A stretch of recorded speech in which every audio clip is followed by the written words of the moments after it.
매일 아침을 뉴스로 깨웁니다. 신율의 출발 새아침.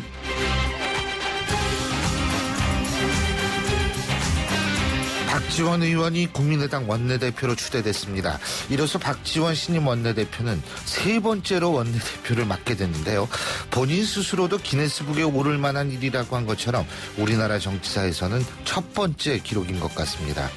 그래서 박지원 의원은 이제 원내대표 전문의원이라는 별칭을 얻을 만하다고 할 수 있는데, 그런데요, 이 박지원 의원이 원내대표를 맡을 때마다 정치권에서는 평가가 상당히 좋았습니다.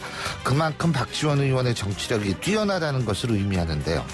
그래서 그런지 박지원 의원은 원내대표 추대는 다른 당 원내대표 문제에도 영향을 미치고 있습니다.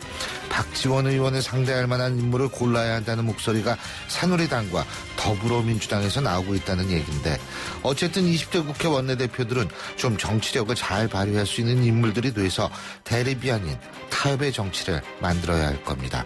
신율의 출발 새 아침, 오늘 순서 시작합니다.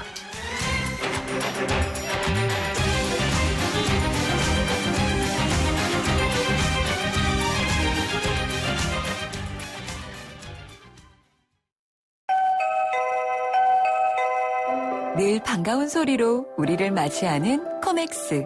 이젠 코맥스 홈 IoT로 언제 어디서나 편리하고 안전한 우리 집을 만날 수 있습니다. 삶의 가치와 행복을 만드는 기업 코맥스.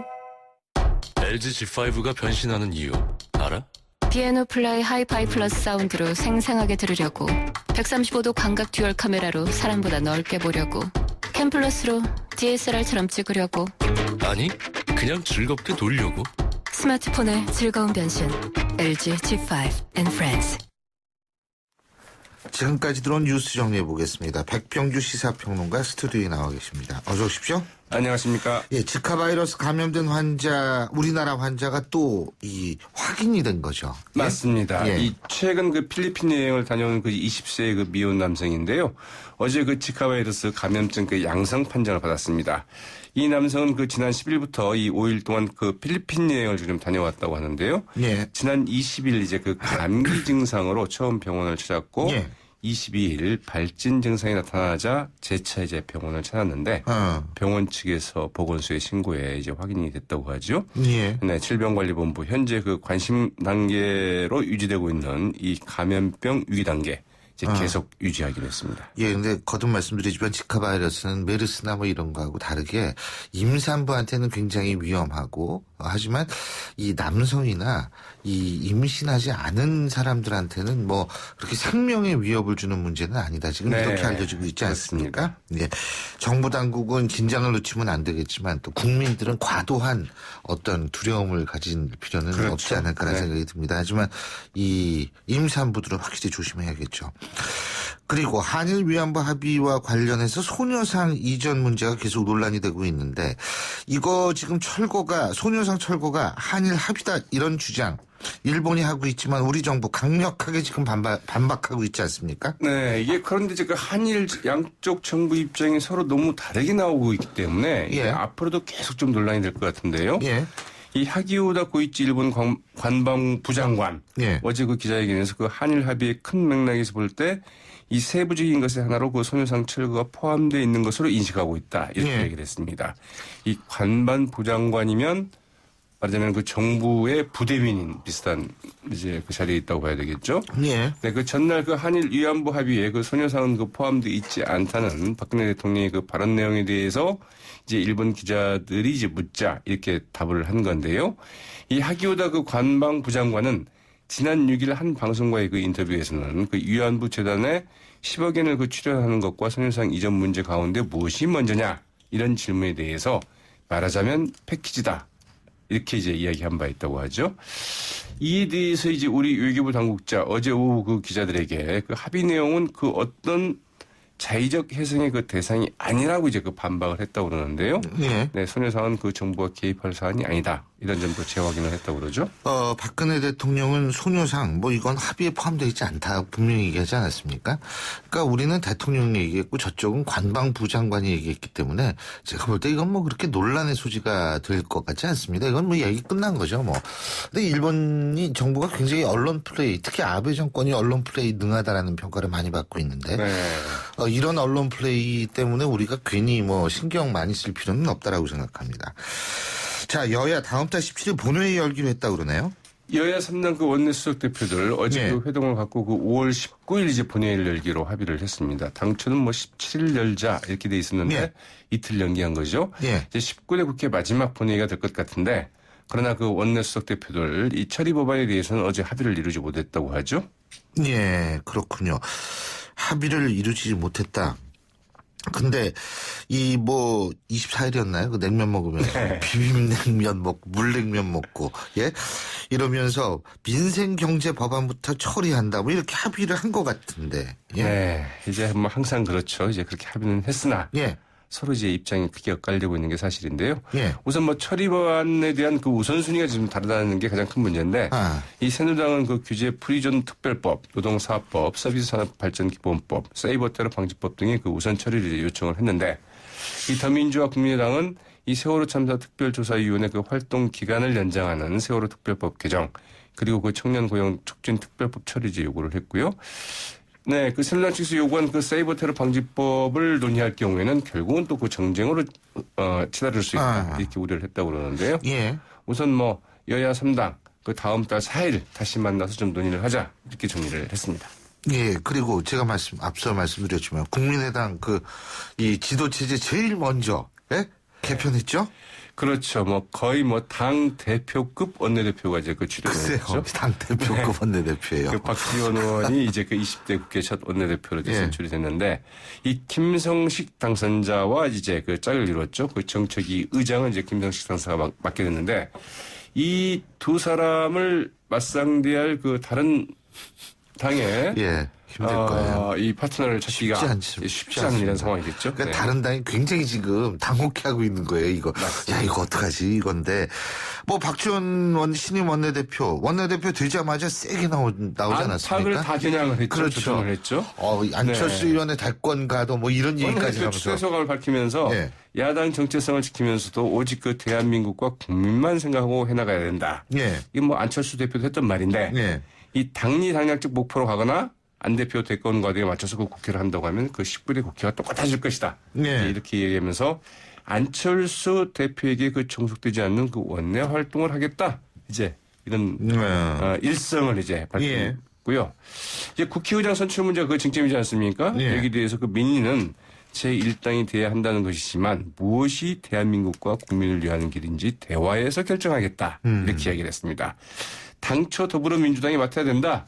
이런 입장을 밝힌 바 있는데 아무튼 이 부분도 좀 대화에서 결정을 해보겠다. 이렇게 이제 얘기를 한 거죠. 네, 잘 알겠습니다. 오늘 말씀 여기까지 듣겠습니다. 고맙습니다. 네, 고맙습니다. 예, 지금까지 백병규 시사평론가였습니다.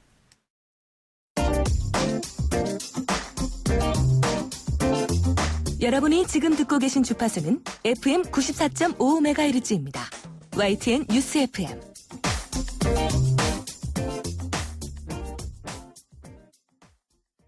예, 저희가 조금 전에 이 박지원 신임 원내대표에 관한 얘기를 했는데요. 자, 그래서 아예 그냥 지금 국민의당 연결을 해서 국민의당 입장 이런저런 얘기도 좀 해보겠습니다. 국민의당 공동선대위원장을 지내셨죠. 이상돈 비례대표 당선인 전화 연결돼 있습니다. 안녕하십니까? 네, 안녕하세요. 예. 그래도 좀 바쁜 거 많이 지나셨죠, 그죠? 선거 때 한참 바쁘셨을 것 같은데. 그렇죠. 뭐 선거 후하고는 전학은 비교할 수 없죠. 그렇죠. 예, 목소리까지 완전히 가셨다는 얘기를 들었습니다만. 그래도 지금 많이 나셨네요, 목소리도. 예. 박지원 의원 원내대표로 합의 추대가 됐습니다. 딴 당에서 굉장히 지금 누구를 그럼 맞상대를 뽑아야 되나 당황해 하는 것 같더라고요. 맞상대가 없죠. 솔직히 얘기해서. 예. 어떤 역할을 해야 된다고 보세요? 개원 협상 등 모든 원내 협상에서 아마 선도자 역할을 하실 것으로 기대하고 있습니다. 예, 그렇죠. 근데 이 당선자 워크숍에서 6개월 내에 국민의당의 위기가 올 것이다. 대비해야 한다. 이런 얘기했다고 그러는데 이게 무슨 얘기예요? 이게 무슨 위기예요? 뭐 덕담 수준에서 우리가 방심하면 안 된다. 신발끈을 더 조여야지. 신발 벗으면 안 된다. 뭐 그런 의미로서 어느 분이 그렇군요. 덕담 수준이군요. 전 이게. 네, 그러나 그 충분한 게 경청할 만한 이유가 있죠. 맞는 말입니다. 예. 이전 그래서 이게 무슨 위기인가 궁금해가지고. 그리고요, 또 한 가지 이제 제일 중요한 게 지금 정치권에서 관심 갖는 게 이른바 연합정부론입니다. 예? 그런데 이게 이 연정론인데, 우리 저 교수님께서도 당선자 워크숍에서 연정론 말씀하셨다고 그러더라고요. 네, 연정이라는 단어를 구체적으로 언급한 적은 없고요. 예. 경제 난국을 풀기 위해서는 예.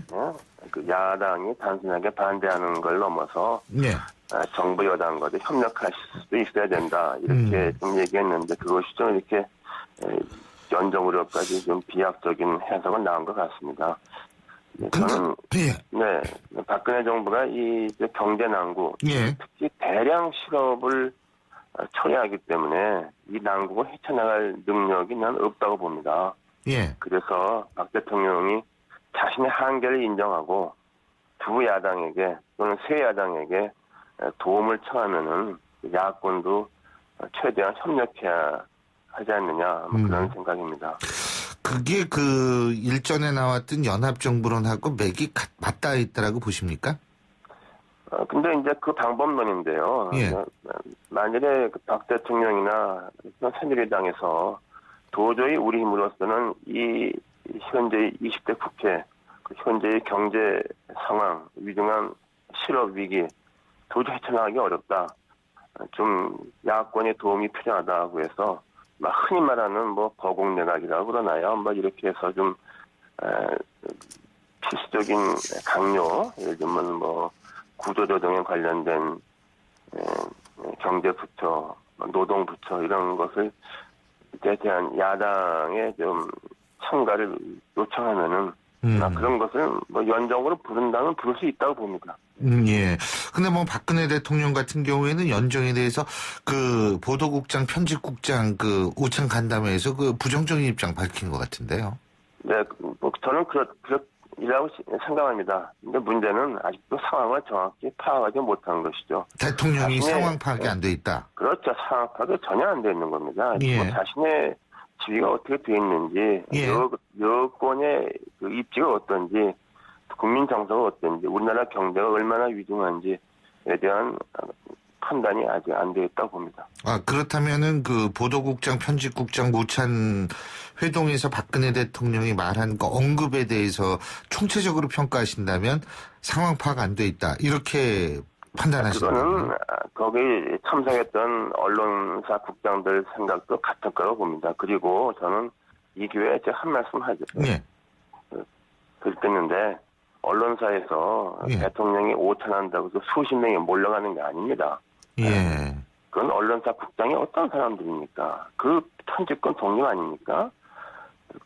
그렇게 수십 명이 대통령 한 사람하고서 만나게 해서 간다. 그것은 언론사가 스스로의 벽을 깎는 겁니다. 그래서 대통령이 언론사와 만날 것 같으면은 그래도 대화가 될 수 있는 소그룹별로 만나든가 그렇게 해야 대화가 되는 것이죠. 저는 그런 모임은 의미가 없다고 봅니다. 예, 그렇군요. 그리고요, 지금 어쨌든 이 박근혜 정부와의 연정론 이것이 지금 국민의당 내부에서 또 다른 노선 갈등을 일으킬 가능성은 없다고 보십니까? 근데 그건 비약적인 겁니다. 청원하는 사람들이 비약해서 얘기하는 것이고, 사실은 이것은 어디까지나 현 정부, 박근혜 대통령이 자신의 어떤 능력의 한계를 인정하고 도움을 요청했을 때 얘기입니다. 그리고 이것도 허니문 기간도 잠깐입니다. 이 기간이 지나버리면은 이제는 정부 여당이 야권한테 도움을 청해도 안 들어줄 겁니다. 그러면 정기국회 한번 당해보라 그러시죠. 어떻게 될 것인가.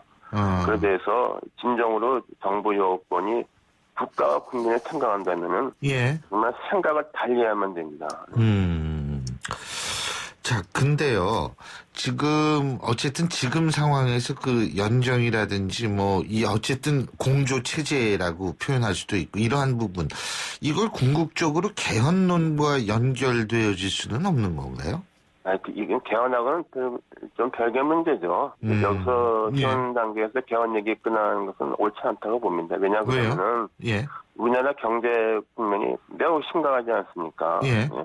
우리나라 주력 산업이 하나하나 다 무너지는 과정이 있잖아요. 예. 그런 판국에 무슨 개헌론을 합니까? 아, 그렇다면 그거 지금 예. 이게 실업자가 막 이게 뭐 몇만 명이 쏟아져 나올 텐데 예. 어떻게 할 겁니까 이거? 예. 그러니까 이런 문제를 다뤄야 한다고 봅니다. 그렇다면 박근혜 대통령이 발언한 그 개헌이라는 거 지금 얘기할 때가 아니고 그거 하면 모든 게 블랙홀에 대해서 경제 못 살린다라는 그런 언급에는 동의하시겠네요. 그죠? 근데 또 그런 의미는 난 박근혜 대통령은 마치 오늘날의 경제 난국이 무슨 국회 잘못이고 야당 잘못으로 보지 않습니까? 예. 그건 너무너무 잘못된 거죠. 자신이 실패한 대통령이라는 것을 이제 인정해야만 된다고 봅니다. 그리고 권한도 내려놓을 줄 알고 예. 좀 솔직하게 야당의 도움을 청해야 한다고 봅니다. 예. 그런 자세를 해서 그야말로 이 난국을 같이 돌파하자는 어떤 자세의 변화가 있어야 된다고 보죠. 아, 그렇군요. 알겠습니다. 어쨌든 하지만 박근혜 대통령은 이란 방문한 이후에 3당 대표와 만나겠다. 정례화도 고려하겠다. 이런 얘기하지 않았습니까? 이거는 좀 변화된 모습을 보이려고 하는 것 같은 거 아니겠습니까? 만나서 무슨 얘기를 하느냐가 중요하죠. 예. 그래서 전혀 뭐 유체이탈 합법으로 일관하면 아무 의미가 없죠. 예, 그렇군요. 자, 그리고요. 지금 다른 야당 얘기도 좀 여쭤보겠습니다. 지금 다른 야당 같은 경우에는, 지금 국민의당 같은 경우에는 일단 현 지도체들이 12월까지는 가는 거 아닙니까? 그죠? 안철수 천정배. 네, 그렇습니다. 네. 더불어민주당도 이 비대위 체제를 연기해야 된다. 다시 말해서 전당대회 연기해야 된다라는 얘기 많이 나오고 있고. 근데 또 다른 쪽에서는 역할 끝났다. 대표, 이거 지금 비상 상황 아니다. 의견 분분한데 어떻게 보십니까? 비상대책에는 성격상 잠정적인 그 지도체제죠. 예. 그러니까 총선 끝나면 종료하는 게 맞습니다. 예. 2012년에 예. 박근혜 비상대책위원회 저도 그 구성원이었죠. 그렇죠. 예, 예. 5월 15일에 끝났죠. 총선 끝나고 한 달 후에. 총선 끝난 다음에 모인 비대위에서 전당대회 준비를 결의하고 예. 5월 15일 날 전당대회에서 끝났죠. 아하. 비상대책위를 총선 끝나고 들어간다 그러면 그야말로 비상대책위가 상시화된 정당이죠. 예. 그것은 대단히 비정상적인 정당입니다. 예. 그래서 우리가 정당의 정상적인 체제라고 보기 어렵습니다. 예. 자, 어쨌든 이것도 결국 이제 계파 갈등이라고 볼 수가 있는데, 새누리당도 계파 갈등이 만만치가 않은 것 같습니다. 근데 어쨌든 당선자 모임에서 일부 비박계 의원이라고 얘기를 하던데, 박근혜 대통령의 탈당 얘기까지 나온 모양이에요. 이런 건 어떻게 보세요? 그럼 탈당을 하지 않을 것으로 봅니다, 저는. 네. 근데. 그리고 탈당한다고 해서 그게 달라질 것도 없어요. 탈당한다, 왜요? 뭐가 달라지겠습니까? 실질적인 영향력 행사는 충분히 가능하다 이 말씀이시군요. 탈당 영향력 여부와 행사를 하든 말든 간에 예. 그 당이 저렇게 돼버렸지 않습니까? 예.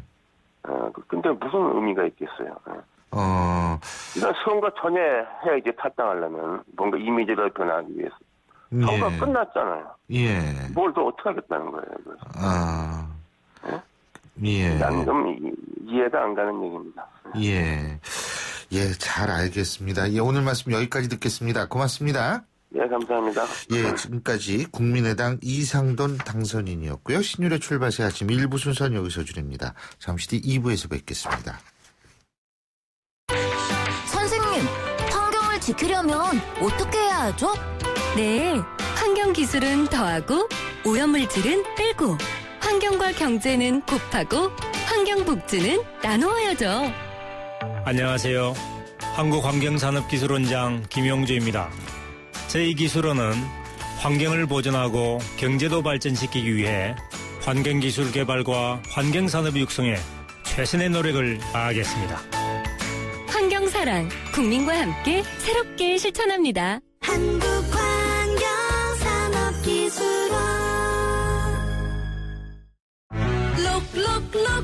록록비드.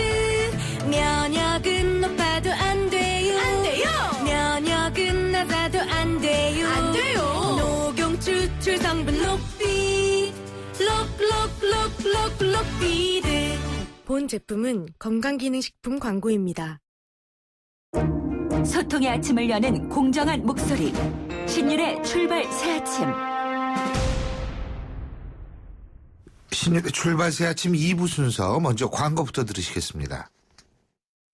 베이스 도르코 면도기 도르코 베이스 면도기 베이스 안전하고 부드러운 대한민국 면도기 안전하고 부드러운 면도 그 이상을 경험하세요. The Shaving Innovator Dorco Pace 크리네어 테크. 크리네어 테크 집중기. 주물 작업, 연마 작업, 페인트 작업. 분진가스, 냄새, 연기 작업장 분진. 이 세상에 못 없애는 분진이 어딨어. 크리네어 테크 집중기가 다 잡아줍니다. 예! 크리네어 테크. 크리네어 테크 집중기. 온도와 습도를 항상 일정하게 유지시켜주는 항온항습기 전문기업 AR. 전산센터, 반도체 공장, 미술관, 박물관, 귀중품 보관실을 30년 축적된 기술로 AR이 지켜드립니다. 24시간 확실한 서비스 보장. 031-497-0561. 사장님, 성악가 김동규 씨네 집 바닥재 좋던데 우리 집도 똑같은 걸로 해줘요. 아, 요즘 떠오르는 바닥재 스타 강마루.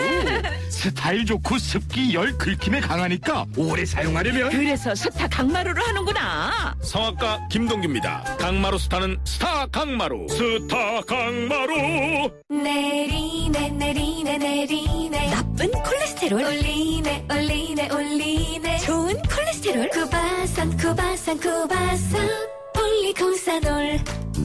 레인보우 폴리코사놀은 높은 혈중 콜레스테롤 수치 개선에 도움이 되는 건강기능식품입니다. 레인보우 이샵에서 구입하세요. 완벽하게 새로워진 렉서스 RX 출시. 여유로운 안정감 속에 거침없는 파워. 넘치는 카리스마 속에 정교한 디테일. 발견하라. 감동하라. Radiant Crossover New Generation RX 모든 순간이 감동이다. Lexus 국제도시 청라의 스트리트몰 지젤 M 프리미엄 복합문화몰 M으로 만나다. 지젤 M. 자유경제구역의 수변 상권과 차원이 다른 특급 스트리트몰. 지젤 M과 꿈꾸는 청라의 미래가치.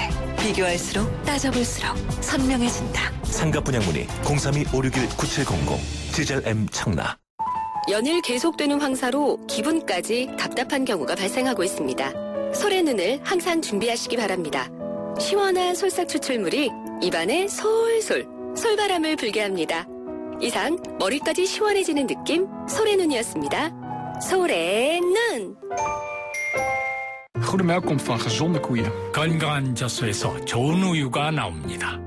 서울우유에서 시작합니다. 체세포 수까지 1등급인 우유. 서울우유 나 100%. 좋은 우유는 건강한 젖소에서 나옵니다. 두 개의 1등급 나 100%를 확인하세요. 예, 지금 7시 36분 36초 지나고 있는데요. 자, 슬슬 이제 막히기 시작할 시간이 되는 것 같습니다. 교통 상황 알아보죠. 나성숙 캐스터? 네, 많이 밀립니다. 거기다 사고까지 있는데요. 강변북로 구리 쪽으로는 양화대교 지난 지점 2차로입니다. 승용차 부딪히는 사고인데요. 처리 작업 진행이 되고 있고요. 가양대교에서 동작대교까지 여파 더해지면서 정체입니다. 40분 이상 소요됩니다. 올림픽대로 하남 쪽으로 방화대교에서 여의도 구간으로도 정체인데요. 이 구간도 40분 정도는 감안하셔야겠고요. 서부간선도로 이용해서 외곽으로 나가는 길 신정교를 제외한 양평에서 금천교까지 전 구간 정체입니다. 성산로도 여인 아들복 이전부터 이대 후문 방향, 통일로도 홍은사거리에서 독립문 방향으로 속도 떨어집니다. 신율의 출발 새 아침 교통정보였습니다. 신율의 출발 새 아침. 더불어민주당의 중도파 모임으로 불리는 통합행동이 어제 총선 후에 첫 만남을 가졌습니다. 김종인 비대위 체제 연장 논란이 계속 가속화되는 가운데 열린 모임이라서 더욱더 관심이 가는데요. 자, 통합행동 간사를 맡고 계시죠? 더불어민주당 민병두 의원 전화 연결합니다. 민 의원님 안녕하세요. 예, 안녕하세요. 예, 어제 통합행동이 모임을 가졌죠? 네. 어떤 얘기 하셨어요? 우선 뭐 중도파라고 이렇게 이념적으로 예. 포지셔닝 되어 있는 것은 아니고요. 예. 통합행동은 이제 출발할 때 작년에 우리 야당이 분열 위기에 처해 있을 때 예. 내부적으로도 이합 집산되고 그랬을 때 어떻게 야권을 갖다 하나로 모을 것인가. 예. 통합을 할 수 있는 방도를 갖다 구하자. 그래서 작년에 한 서너 차례 예. 당이 깨지지 않을 수 있는 방도에 대해서 우리가 대안을 제시했던 그런 모임입니다. 이제 어제는 뭐 김부겸, 김영춘 이렇게 험지에서 사지에서 당선되신 분들 예. 또 축하도 하고 또 우리가 앞으로 당을 위해서 어떤 일을 할 것인가. 예. 그런 것을 함께 이제 모색하는 자리였습니다. 모색 어떻게 할 것인가, 그죠? 네. 그 어떻게 할 것이라는 얘기가 뭐가 나왔어요? 우선은 가장 쉽게 얘기하면 당의 체질과 문화를 갖다가 좀 더 수권 정당, 책임 있는 야당, 책임 정당의 모습으로 발전시켜 나가는데 우리가 삼선 사선 중진들이니까 역할할 수 있는 것이 있으면 역할을 하자. 네. 당의 어떤 품격을 갖다가 공명하게 보여줄 필요가 있다고 생각한다면 예. 때로는 발언도 나서고 때로는 당의 문화를 갖다 일신하는 데 있어서 앞장서자 하는 얘기가 있었습니다. 예. 뭐 주로 김부겸 의원이 그 얘기는 지론처럼 설명해 왔던 것이고 예. 대부분 또 공감대를 갖다 이루어 왔습니다. 예. 또 하나는 지금까지는 우리가 통합행동이 정치적 통합을 갖다 이제 강조를 해왔었는데 예. 지금 법약공 통합이 뭐 당장 이루어질 수 있는 상황도 아니고요. 예. 그런 조건도 아니고. 그러면 지금 이제 사회경제적 통합이라고 하는 차원으로 한 단계 더 발전을 시키자. 지금 뭐 구조조정 문제랄지 여러 가지 경제 현안이 만만치가 않고 양극화도 심각해진 상황에서 우리가 우리 사회 경제적 통합을 이룰 수 있는 정책이 있다고 한다면 예. 함께 나누고 공유하고 함께 실행을 해나가자 이런 논의가 있었습니다. 아하. 알겠습니다. 자, 그럼 하나씩 좀 여쭤보죠. 먼저 구조조정 문제 심각하다고 그러는데 김종인 대표는 구조조정 얘기하지 않았나요? 예. 예. 그러면 이거는 김종인 대표 쪽하고 이게 그러니까 당론하고 이거 어떻게 조화가 되는 겁니까? 같은 맥락인 거죠. 같은 맥락에 하자. 구조조정 찬성한다. 그렇죠. 그런데 그 구조조정이 이제 한국적 지금 현재 우리 상황에서 볼 때 이 구조조정 문제를 풀어나가는 데 있어서 한쪽의 희생만 강요할 수는 없는 거고 노동 측에 사회안전망도 만들어야 되는 것이고 그래서 우리 과거 이제 진보 진영 같은 경우는 구조조정 문제는 논의에서 이제 벗어나 있었잖아요. 예. 근데 우리가 적극적으로 좀 대안도 만들고 이럴 필요가 있다는 얘기인 겁니다. 그러니까 그 대안을 만든다는 건 구조조정은 하되 구조조정에서 희생될 수 있는 분들을 최소화하거나 구제할 수 있는 방안을 만들자 이런 식으로 이해하면 되는 거죠. 그죠? 자, 근데 제가 김종인 대표 얘기 여쭤본 게 어떻게 되는 거예요? 김종인 대표. 이거 지금 비대위 연장을 결정하기로 했다. 뭐 이렇게 알려지고 있지 않습니까? 그죠?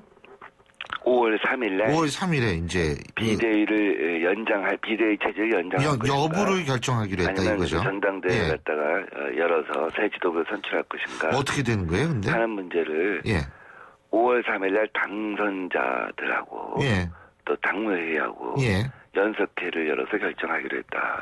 이렇게 어저께 당에서 어저께 논의 모은 것이죠. 근데 우리 민병두 의원께서는 어떤 의견이세요?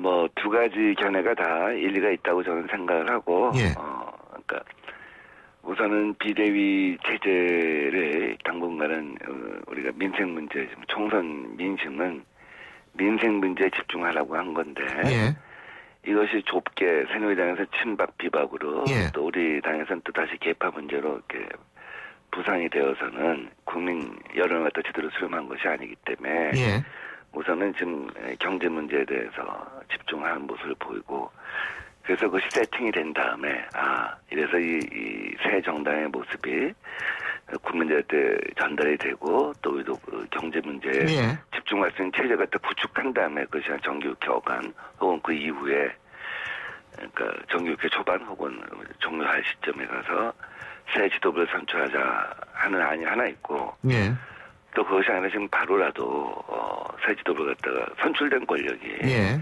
정통성을 갖는 것이기 때문에 바로 하여간 전대체제로 가야 한다는 두 가지 의견이 있습니다. 근데 그 두 가지 의견 다 일리가 있다고 생각하는데 제가 오늘 전달할 수 있는 얘기는 이 정도입니다. 아니 본인 생각을 제가 여쭤봤는데 예? 어느 쪽이 더 합리적이라고 보세요? 제 개인적으로는 하여간 지금 경제 문제에 대해서 집중할 수 있는 모습을 갖다 비춰주고 만들어 놓고 그다음에 전당대회 제대로 가는 것, 좀 단계적으로 가는 것이 맞다 하는 생각을 갖고 있습니다. 예. 더군다나 이제 경제 쪽의 이미지를 갖고 계신 분이 김종인 대표이기 때문에 그렇죠? 네. 예. 근데 어쨌든 김종인 대표가 지금 전당대회를 지금 당장 하든 아니면은 나중에 하든 간에 당내에서 분명히 역할은 있어야 된다라는 얘기는 있는데 만약 대표 그만두면 무슨 역할을 해요? 네, 글쎄 문재인 대표하고 회동하는 과정에서 여러 가지 얘기가 있었다. 근데 그게 아니다. 그런 시비가 있기 때문에 제가 구체적인 역할을 갖다 특정해서 말씀드리기가 되게 어렵습니다만. 어쨌든 지금 우리 당이 경제 선점하고 또 앞으로 내년 대선 때까지 쭉 경제를 갖다가 리드한 정당으로 가야 한다. 그래서 우리가 경제 전문가들도 충원하고 또 우리 의원들도 또 경제 문제에 대해서 몇 가지 주제를 갖다 각각 붙잡고 매달리는 모습을 만드는 것은 굉장히 중요하다 이렇게 생각합니다. 어떻게 특정화할지 역할에 대해서 그것은 제가 아직은 생각을 못 해봤습니다. 자, 지금 국민의당 원내대표가 되신 박지원 원내대표요. 이런 얘기를 했어요. 문재인 전 대표가 김종인 대표에게 잘해야 한다. 문재인 전 대표가 순간적으로 사람 이용하고 변명하고 거짓말하면 안 된다. 어떻게 들으셨습니까? 글쎄, 저는 이제 원내대표시잖아요. 예. 저는 이번에 국민의당에서 우리 박지원 대표 또 김성식 정책의장 뽑은 건 잘한 일이라고 생각합니다. 지금 나라도 어렵고 경제도 어려운 시기에 새누리당이든 국민의당이든 또 더불어민주당이든 최고의 선수들이 나와서 지금 국정을 책임지고 운영하는 것이 필요하다고 생각합니다. 그렇기 때문에 지금 각 당 원내대표 앞으로 국회에 이끌어가실 분들은 하여간 이 문제에 대해서 집중해서 얘기를 했으면 좋겠어요. 정치적인 문제에 대해서 특히 다른 당의 어떤 정치적인 문제에 대해서 이렇게 저렇게 논평하고 하는 것이 지금 국민이 요구하는 바가 아니다 하는 생각이 듭니다. 예. 또 김종인 대표는 김종인 대표 나름대로 주한 일본 대사 왔을 때 이런 얘기한 모양이에요. 위안부 피해자 문제와 관련된 한일 합의를 빨리 이행해야 한다. 이거 갖고 또 더불어민주당에 당론한 거는 반대다. 정반대 입장이다. 이런 얘기 나오는데 이 부분은 어떻게 보세요? 글쎄 그것은 전대 과정에서 오해가 있다고 아마 대변인단이 이제 해명을 한 것으로 알고 있습니다. 예. 그러니까 오해가 어떤 오해가 있다는 거죠? 그런 뜻을 말씀하신 것은 아니다. 한일 간의 위안부 합의를 갖다가 인정하고 그것을 이행하라고 하는 차원은 아니었다 하는 것으로 설명한 것으로 알고 있습니다. 그리고 어제 자리에서 비례대표 공천 과정에 대한 얘기가 나왔다고 하던데요. 예? 전 모르겠습니다. 그거는 모르시겠어요? 자, 그러면 다른 거요. 원내대표 경선은 어떻게 되는 거죠? 우리 당은 5월 4일 날 치르는 것으로 지금 비대위에서 일정을 확정하고 공고한 것으로 알고 있습니다. 근데 지금 박지원 원내대표를 맞상대할 만한 분들이 계시다고 보십니까? 제가 오늘 내일 중에 출마 선언을 할 생각입니다. 그 얘기는 결국 이제 박지원 신임 원내대표를 맞상대할 것은 본인밖에 없다. 그죠? 이렇게 이해하면 되죠. 없다는 것은 아니고 제가 적임자다. 글쎄요. 박정원 원내대표는 제가 한 20몇 년 동안 쭉 지켜봤고 공사석에서 늘 많은 얘기를 갖다 주고받고 그래서 박정원 원내대표가 갖고 있는 장점 제가 충분히 다 알죠. 그리고 앞으로 3당 체제에서 적극적으로 리딩 파티 역할을 하겠다고 하는 건 오히려 전체 국회의 어떤 활력을 키우는 차원에서 저는 좋다고 생각합니다. 그 장점을 최대한 살리고 흡수해서 전체 국정을 갖다가 국회를 갖다가 안정적으로 이끌어갈 책임이 제1당 원내대표한테 있다고 보고요. 이제 새로운 문법을 갖고 한번 국회를 운영해 볼 생각을 제가 좀 갖고 있습니다. 아, 새로운 문법. 예를 들면 그 문법은 뭘까요? 이제 양당 체제가 계속 오래되어 왔었죠. 예. 그래서 사실은 원하든 원하지 않든 특히 박근혜 대통령 체제하에서는 어떤 성과를 내기가 굉장히 힘들었습니다. 대통령이 노하면 아무것도 좀 해결될 수 없는 그런 상황이었죠. 과거의 지역주의 3당 체제랑은 다른 이념적 3당 체제라고 보거든요. 예. 그렇게 정착될 가능성이 큰데 거기서 이제 대화와 타협, 생산과 결과 이런 걸 만들어낸 어떤 그 새로운 정치 문화가 필요할 것이라고 봅니다. 예. 그래서 어저께의 문법하고는 전혀 다른 문법을 갖다 만들어야지만 결과가 나올 수 있다고 생각하는데 알겠습니다. 그런 면에서는 제가 그 전략적 감각이나 또 정책을 갖다 생산하고 합의를 이끌어내는 데 있어서 오랜 동안 훈련을 해왔기 때문에. 근데 정치용학적으로 볼 때 친노들이 어떻게 나오느냐, 친문들이 어떻게 나오느냐가 중요한 거 아닙니까? 이번 원내대표 경선에서는 그런 요소는 좀 덜할 것 같아요. 왜요? 그러니까 의원들이 우리가 야당이지만 제1당을 만들어준 국민의 민심 이것을 무겁게 받아들이면서 정말 3당 체제라고 하는 새로운 정치 문화에서 우리가 무엇을 해낼 수 있는가에 대한 고민 그다음에 선거를 굉장히 어렵게 치렀잖아요. 이길 수 있는 선거라고 생각하고 온 건 아닙니다. 많은 국민들을 접하면서 경제가 어렵다는 생각을 갖다가 그 한숨소리를 많이 들었기 때문에 그것에 대해서 어떻게 답할 것인가. 그래서 알겠습니다. 이번 경선은 우리 의원님들이 많이 얘기하는데 이 문제에 관해서 어떤 해답을 갖고 있는가를 들어보면서 찍겠다는 의원님들이 많아요. 알겠습니다. 최소한도 계파 문제는 좀 개입이 안 됐으면 좋겠다는 말씀이신 것 같은데 오늘 말씀 여기까지 듣겠습니다. 고맙습니다. 네, 감사합니다. 예, 지금까지 더불어민주당 민병도 의원이었고요. 신율의 출발 새 아침 2부 순서는 여기까지입니다. 뉴스 들으신 이후 전 8시 10분 3부에서 뵙겠습니다.